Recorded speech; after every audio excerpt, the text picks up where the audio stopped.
La ville de Caen est un objectif majeur des Alliés. La capitale du Calvados devait être prise le 6 juin 1944, mais au début du mois de juillet, elle est toujours aux mains des Allemands. Après de vaines tentatives, le général britannique Montgomery en fait une affaire personnelle. 500 chars et 115 000 hommes sont mobilisés.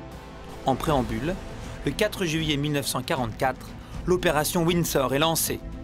L'objectif, la prise de Carpiquet et de son aérodrome, pivot de la défense allemande à l'ouest de la ville. L'offensive commence à 5 h du matin. Une brume enveloppe le village. Après 2 heures d'intenses combats entre les Canadiens et les SS de la Hitlerjugend, les Alliés libèrent Carpiquet. Mais les Allemands sont retranchés dans les hangars de l'aérodrome. Après plusieurs jours d'affrontements, l'aérodrome est pris par les Canadiens.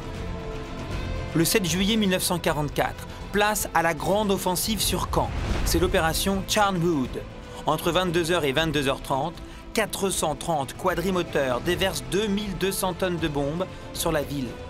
Certains quartiers sont ravagés, 300 civils sont tués. Le 8 juillet, aux premières heures du jour, les Britanniques au centre attaquent Éperon et la Bijude. À l'est, ils partent à l'assaut de Lébizé et d'Hérouville. Les Allemands de la Hitlerjugend imposent une résistance farouche. Chaque mètre est défendu. Les Canadiens poursuivent leur avancée à l'ouest en s'emparant de Saint-Germain-la-Blancherbe. Le soir, les Allemands commencent à décrocher.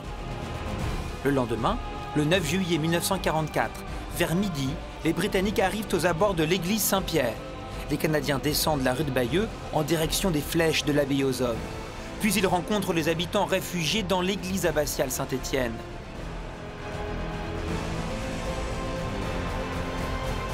À l'issue de la bataille de Caen, 3500 soldats alliés sont morts, blessés ou portés disparus. Au cours du mois de juin et de l'été 1944, 2000 civils canets ont perdu la vie. Si le cœur historique de la ville est conquis le 9 juillet, la rive droite sera prise 10 jours plus tard et la ville de Caen définitivement libérée le 19 juillet 1944.